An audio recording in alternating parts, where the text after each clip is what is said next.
朋友们，你敢信吗？几个月前还在北京跟咱握手言欢的马克龙，转头就想给中国下套。什么套？一个40年前差点毁掉日本经济的毒招。今天咱们就来聊聊法国这次到底想干啥。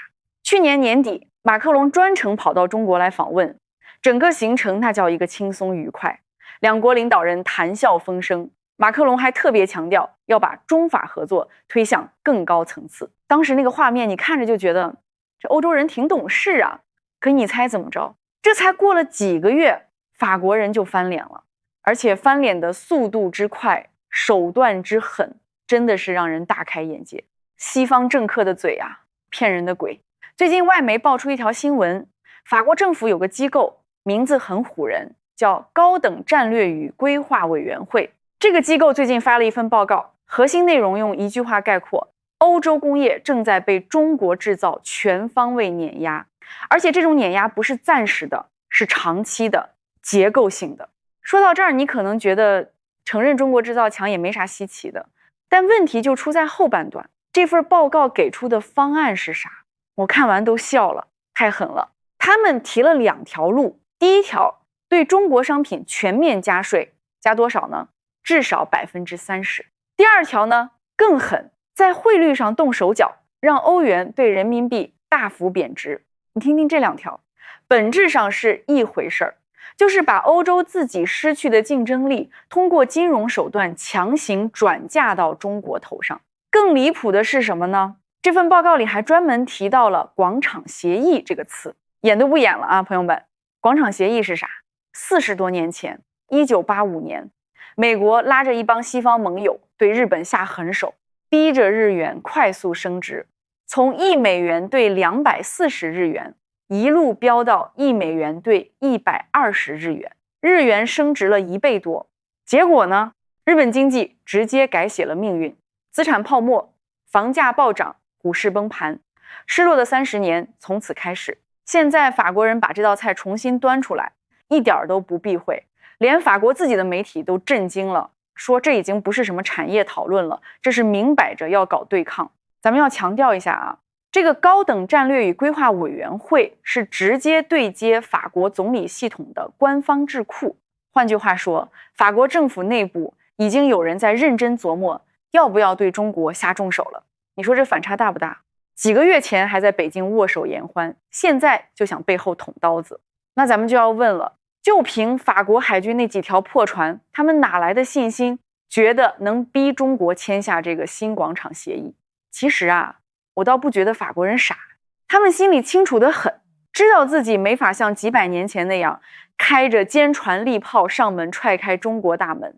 正因为打不过，所以才想出这么一招阴的。法国这次突发奇想，不是临时起意，而是长期焦虑的一次集中爆发。整个欧洲的制造业这些年在中国面前确实是节节败退。汽车，中国新能源车出口量已经是全球第1，远超欧洲传统车企。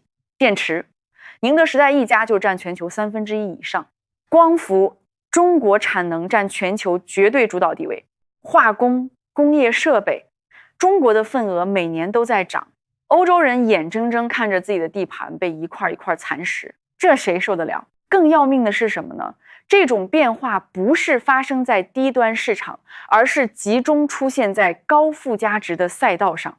以前欧洲人可以安慰自己说中国就是做低端货，现在呢，新能源车、高端电池、精密设备，中国人样样都能做，而且做得比你好，比你便宜，比你快。但问题在于，欧洲人比谁都清楚，中国制造业能把他们打成这样，不是偶然的，是体系上的差距。中国制造的优势来自哪儿？完整的产业链、超大规模的市场、高强度的投资，还有残酷的内卷式竞争。你看看中国的新能源车企业，光造车的就有上百家，每家都在拼命研发、拼命降成本、拼命卷配置，一个月不创新，下个月就被超了。欧洲呢，大众、奔驰、宝马几十年都是那几家，躺着赚钱习惯了，根本卷不起来。这些东西欧洲短时间内根本学不来，也不敢学。正因为如此，欧洲才会恐慌，而且制造业背后是什么？是就业，是税收基础，是技术主权，甚至是国家安全。一旦核心工业被掏空了，欧洲在全球博弈中的话语权会迅速缩水。在这种背景下，法国选择了一条看似聪明的捷径，既然在产业和效率上追不上了，那就干脆从规则和金融层面下手，把广场协议当成救命稻草，说白了就是战略上的偷懒。这种思路从骨子里就透着老牌强国的傲慢。40年前那套玩法是建立在美元霸权和冷战格局之上的。日本之所以接受西方的条件，背后可是有驻日美军的枪口在那儿杵着呢。今天的中国是当年的日本吗？不是。今天的世界还是单极结构吗？早就不是了。别说欧洲了，就算美军真到了中国家门口，也要把尾巴夹起来。把当年的成功经验简单复制到今天，不是精明，是误判。法国真正不愿意面对的是什么？是欧洲模式本身正在老化，正在失去活力。如果法国真的以为通过汇率或者关税就能挡住中国制造，那只能说明他们到现在还没看懂中国制造业的底层逻辑。中国制造的真正优势不在于单一成本，而在于系统效率。从原材料、零部件到整机制造，从研发、试产到规模化投放，这是一整套高度耦合的工业网络。法国那份报告其实也承认了，中国的竞争力不是靠简单补贴堆出来的，而是多种因素长期叠加的结果。既然如此，用一纸新广场协议去对冲，这不是瞎折腾吗？就算汇率真的出现大幅波动，也改变不了一个事实：中国制造已经深度嵌入全球产业链了。中国制造现在是什么地位？我给你打个比方，就像人体的血管系统，你要把它抽出来，对不起，病人先死。欧洲离不开中国的零部件、中间品、原材料，你要强行切割，先问问你自己的工厂还能不能开工？德国的汽车厂用的是中国的电池、中国的芯片、中国的零部件。法国的化工企业原料很多从中国进口，意大利的时尚品牌加工生产在中国。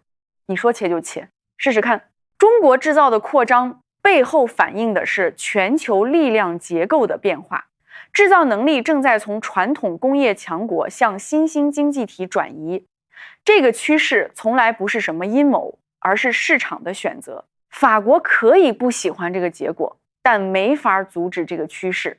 这次事件对咱们来说也是个提醒，西方从来都不是可靠的合作伙伴。当合作有利可图的时候，他们就高举自由贸易的大旗，满嘴都是市场经济、公平竞争。一旦竞争失利了呢，立刻就重新解释规则，甚至直接掀桌子。法国一边高喊中欧合作，一边在政策层面预设对抗选项。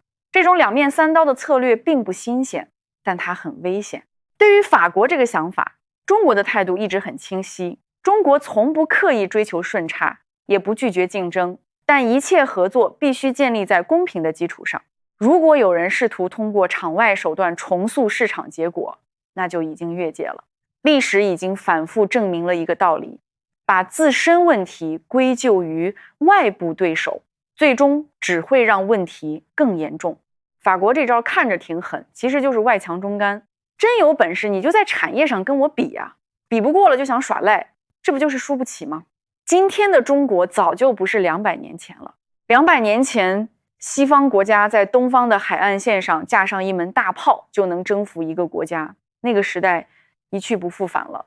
现在轮到咱们认真考虑持剑经商这4个字的含义了。这个所谓的新广场协议绝不是个案。面对中国的强势崛起，西方的想法、西方的手段只会越来越极端。整个欧洲说白了就是外强中干，表面凶其实怂，所以不敢把武力挂在嘴边。美国就嚣张多了，最近还爆出来追踪一艘香港籍邮轮，从加勒比海一路追到印度洋，然后直接扣押。但不管是新广场协议还是扣押邮轮，本质都是一路货色，都是西方在竞争不过的情况下使的场外招。既然如此，咱们也不必含蓄，造了那么多战舰是干什么用的？就是要拿来捍卫自由贸易的。这些欧洲人有胆子使坏，没胆子架炮，那咱们不妨就去他们家门口架几门大炮给他们看看，让他们知道今天的中国不是好惹的。看到这儿的朋友们，你们怎么看这件事？你觉得西方还会出什么招？